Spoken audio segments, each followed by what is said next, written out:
κατάθεση Στεφάνου, ενώ υπεριτάμενον ελικόπτερο του στρατού ρίπτει από χαμηλού ύψους στεφάνιους εκ μέρους των ενόπλων δυνάμεων.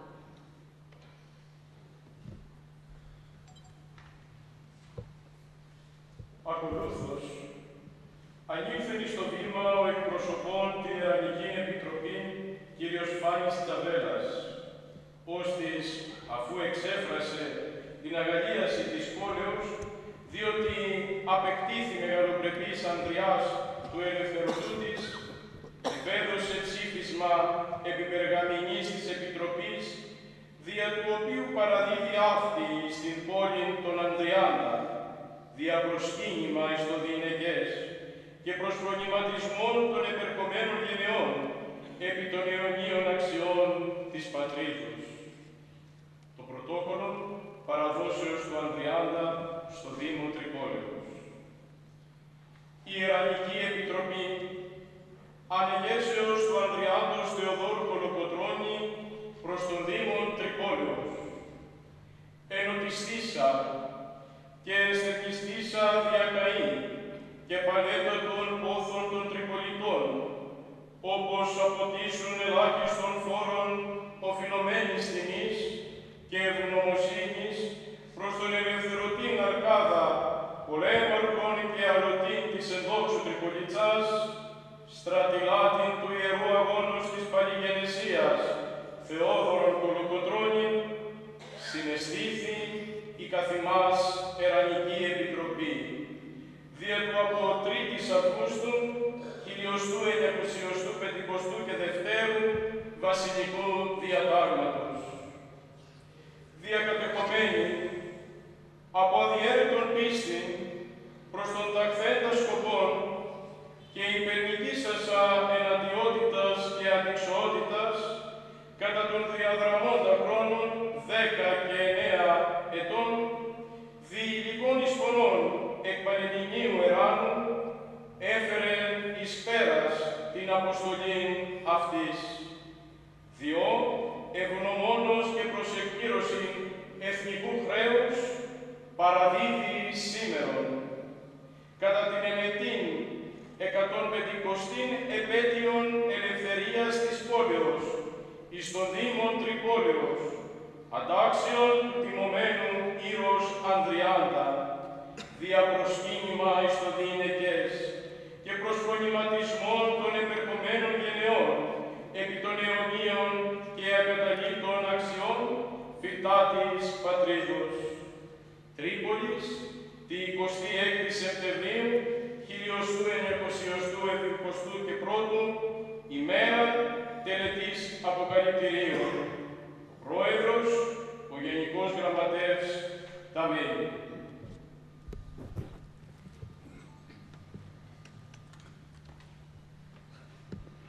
Εν συνεχεία, ανήλθεν στο βήμα ο Υφυπουργός Εξωτερικών ως της εξεφώνησε των πανηγυρικών της ημέρας.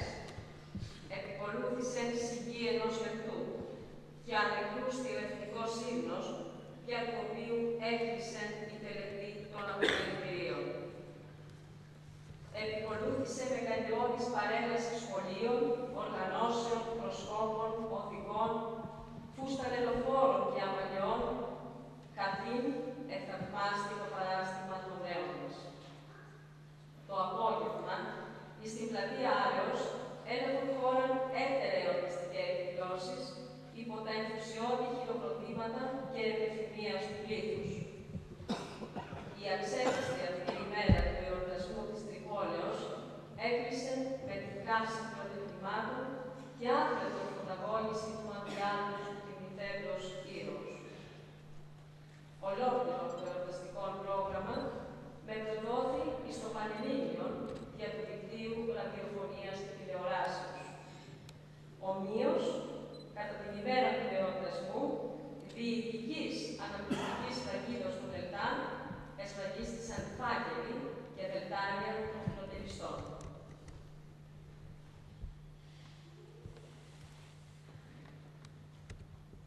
Το 1993, έτος κατά το οποίο συμπληρώνονταν 150 χρόνια από τον θάνατο του Θεοδόρου Κολοκοτρώνη,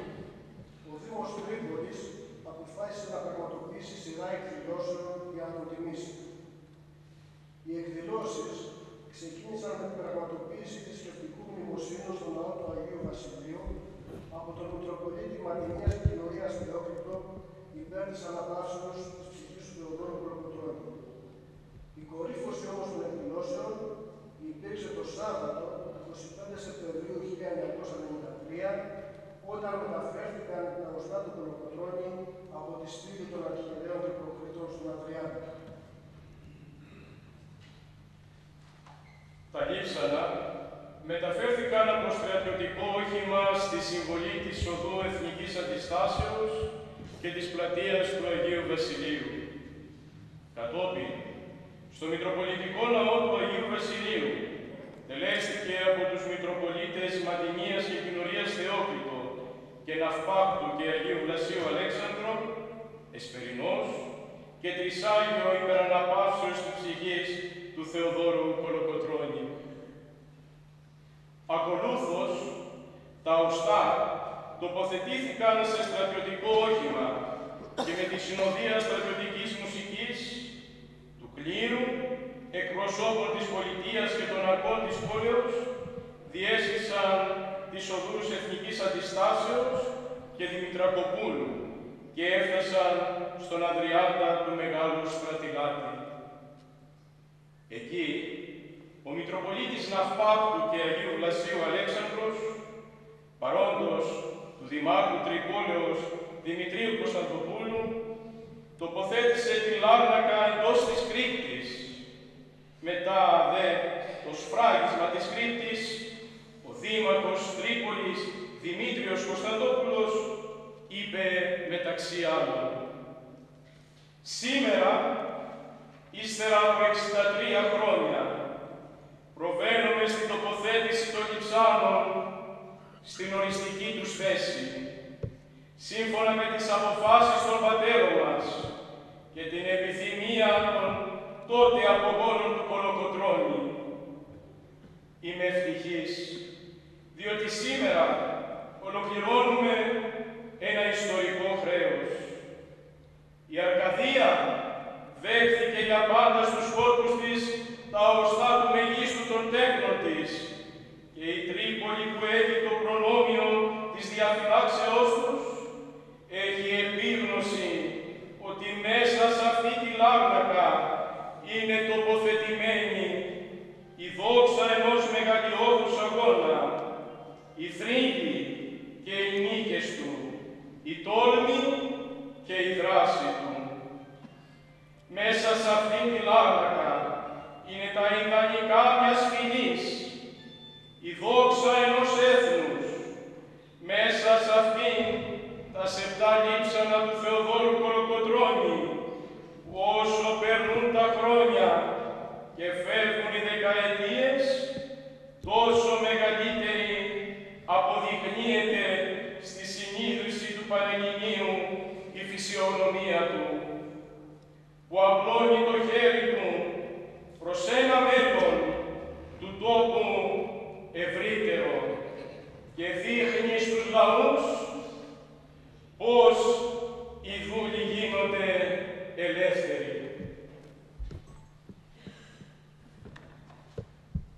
Εδώ τελειώνει αυτό το ταξίδι τιμής και μνήμης στον άνθρωπο που αποτελεί το καύχημα όχι μόνο της Αρκαδίας, αλλά και ολοκλήρου της Ελλάδος. Κλείνοντας αυτή την εκδήλωση, οφείλουμε να ευχαριστήσουμε τον σεβασμένο του Μητροπολίτη Μαντινίας και Κοινωνίας κ. Αλέξανδρο, ο οποίος ολοψήφως αποδέχθηκε και στήριξε την πραγματοποίηση αυτής της εκδήλωσης. Το Πολεμικό Μουσείο Τρίπολης και ιδιαιτέρως τον διοικητή του κ. Κρούσκα για την ευγενική παραχώρηση τόσο του νεκρικού προσωπείου του Θεοδόρου Κολοκοτρώνη, όσο και για την αποδοχή του αιτήματος μας, το Χορευτικό Όμιλο Τρίπολης για την συμμετοχή των μελών του στην εκδήλωση, τον κύριο Θεόδωρο Θεοδωρακόπουλο για την παροχή φωτογραφικού υλικού και όλους όσους με τον ένα ή με τον άλλο τρόπο συνεδρίασαν στην επιτυχία αυτής της εκδήλωσης. Σεβασμιότατε, ο καταληκτήριος λόγος σε εσάς.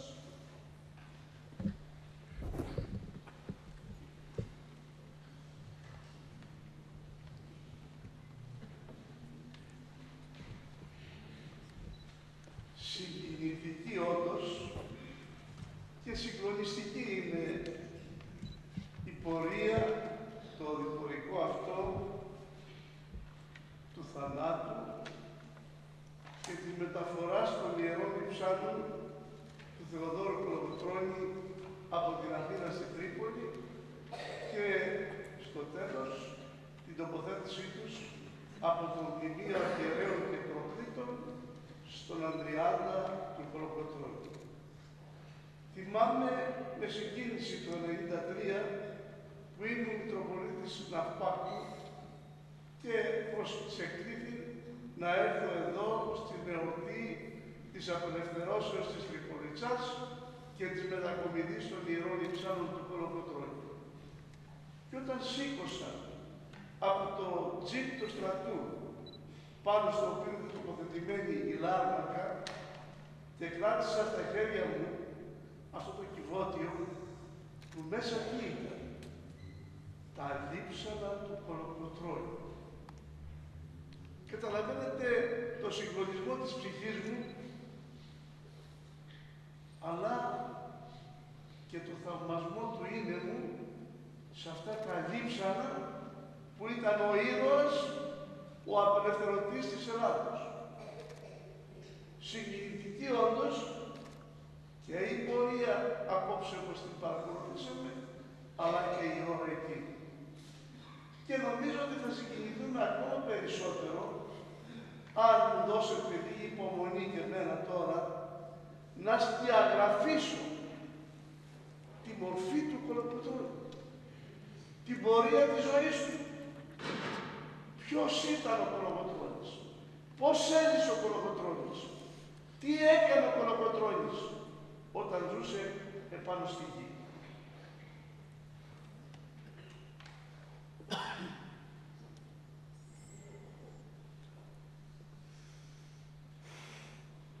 Ο θυμόμενος Θεόδωρος Κολοκοτρώνης πέθανε, όπως είπαμε, στις 3 Φεβρουαρίου του 1843. Τιμόμενος από όλους, αφού στη ζωή του είχε πιει το ποτήρι της αδικίας, της ανισχυτίας και της αχαριστίας. Η μνήμη του τιμήθηκε με μνημόσυνα και με ομιλίες από τους αρχάδες στο Πανεπιστήμιο Αθηνών, στην Κόρινθο, στην Αθήνα, στην Ηρωική Τριπολιτσά και στο τραγουδισμένο χωριό του, το Λιμποβίσι της Αρκαδίας. Χωρίς καμιά υπερβολή, ο Θεόδωρος Κολοκοτρώνης ήταν ο απεσταλμένος του Θεού για την απελευθέρωση του γένους των Ελλήνων από τον μακραίον τουρκικό ζυγό. Ήταν ο φλογερός πατριώτης με το έξοχο ηθικό κριτήριο, τη βαθιά οξυδέρκεια, τη γενοψυχία και τη μεγαλοψυχία που διακρίνει τα μεγάλα πνεύματα. Ήταν ο μεγάλος πολέμαρχος, ο ευφιέστερος, αυτομαθής στρατηγός, που είχε η πατρίδα μας, όπως παρατηρεί ο Βούδας, με το θάρρος, την ταχύτητα αντιλήψεως και την αποφασιστικότητά του θριάμβευσε στο Βαρτέτσι, στο Λεβίδι, στην Τριπολιτσά, στα Δερβενάκια και κατατρόπωσε τις περιβόητες στρατιές του Δράμανη και του Ιμπραήμ. Όμως, όλες αυτές οι στρατιωτικές του επιτυχίες που οδήγησαν το υπόδουλο γένος των Ελλήνων στην αποτείναξη του ζυγού του, ήσαν αποτέλεσμα της βαθιάς, της αμετακίνητης πίστεώς του στο Θεό, της προσιλώσεώς του στην Ορθοδοξία και της πεποιθήσεώς του ότι η πίστη και το έθνος ταυτίζονται. Πίστευε ακράδαντα ότι η νίκη των Ελλήνων και η απελευθέρωσή τους από την τουρκική τυραννία ήταν θέλημα Κυρίου. Ο Θεός έβαλε την υπογραφή του για την ελευθερία της Ελλάδος και δεν την παίρνει πίσω. Έλεγε συχνά. Στις δύσκολες στιγμές του αγώνος, στον Χριστό και στην Παναγία κατέφευγε και προσευχόταν.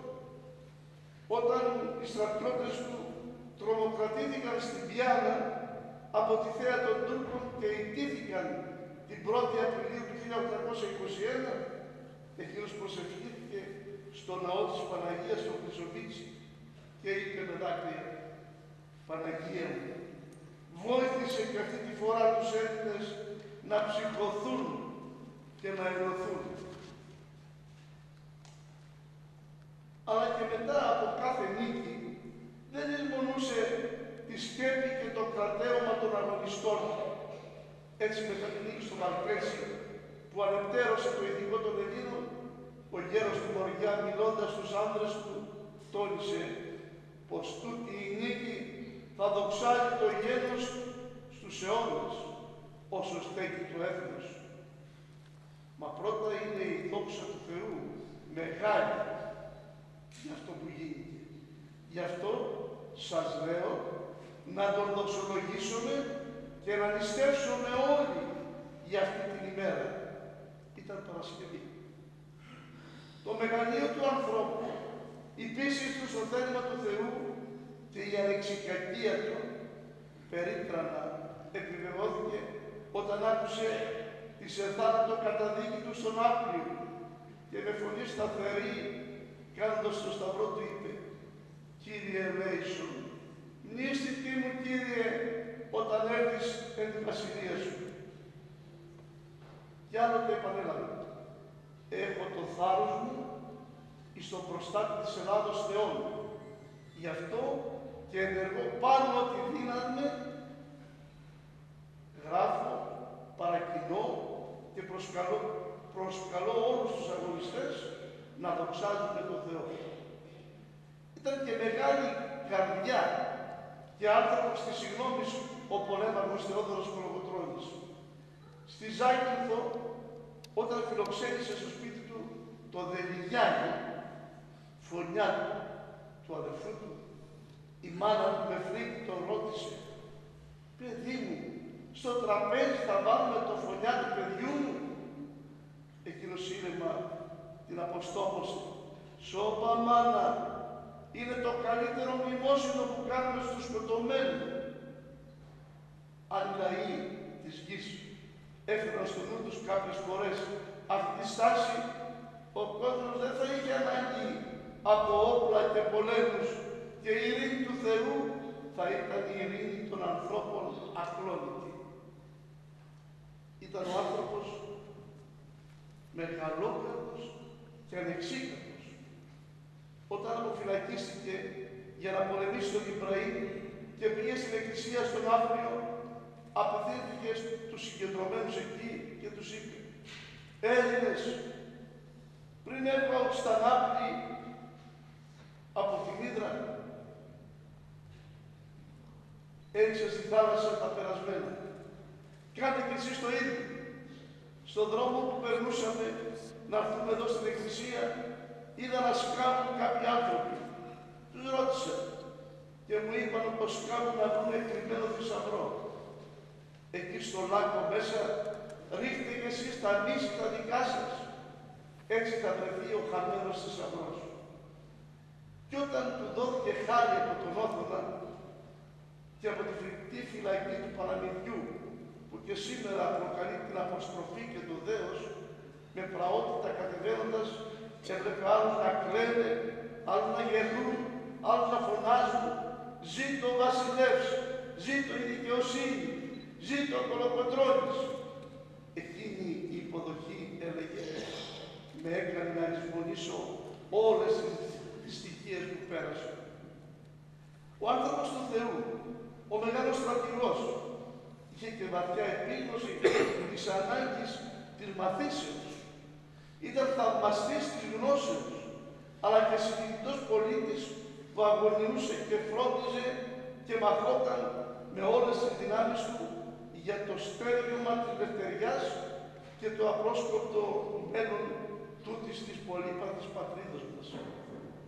Το Νοέμβριο του 1838 έδωκε στην ελληνική νεολαία την πνευματική του διαθήκη από την Πνίκα, όπου συγκεντρώθηκαν οι μαθητές του Ελληνικού Γυμνασίου της Αθήνας. Καθώς δεν τους χωρούσε με αίθουσα, όντως για να ακούσουν τον ενεργεία τότε σύμβουλο και στρατηγό Θεόδωρο Κολοκοτρώνη. Τους είπε «Παιδιά μου, εις τον τόπο τούτο, όπου εγώ πατώ σήμερα, επαντούσαν και δημιουργούσαν τον παλαιό καιρό άντρες σοφοί και άνθρωποι με τους οποίους δεν είμαι άξιος να συγκριθώ και ούτε να φτάσω στα ίχνη τους. Εγώ επιθυμούσα να σας ειδώ, παιδιά μου, εις τη μεγάλη δόξα των προγόνων, των πατέρων μας, και έρχομαι να σας πω όσα εις τον καιρό του αγώνος μας και προ αυτού και ύστερα από αυτόν ο ίδιος παρετήρησα και από αυτά να κάνουμε συμπερασμούς και δια την μέλουσα ευτυχία σας. Μόνον ότι ο Θεός μόνος ξέρει τα μέλλοντα και για τους παλαιούς Έλληνες, οποίας γνώσεις είχαν και ποια δόξα και τιμή έφεραν κοντά εις τα άλλα έθνη του καιρού των, οποίους ήρωας στρατηγούς πολιτικούς είχαν, δια τούτο σας λέγω, κάθε ημέρα διδάσκαλοι σας και εκπαιδευμένοι σας. Εγώ δεν είμαι αρκετός. Σας λέγω μόνο πως ήταν σοφοί και από εδώ επήγαν και δανείστηκαν τα άλλα έθνη της σοφία τους. Και αφού έκανε μια σύντομη ιστορική αναδρομή, κατέληξε. Να μην έχετε πολυτέλεια, να μην πηγαίνετε στους καφενέδες και στα μπιλιάρδα, να δοθείτε εις τις σπουδές σας και καλύτερα να κουπιάσετε ο λίγο 2-3 χρόνους και να ζήσετε ελεύθεροι εις το υπόλοιπο της ζωής σας, παρά να περάσετε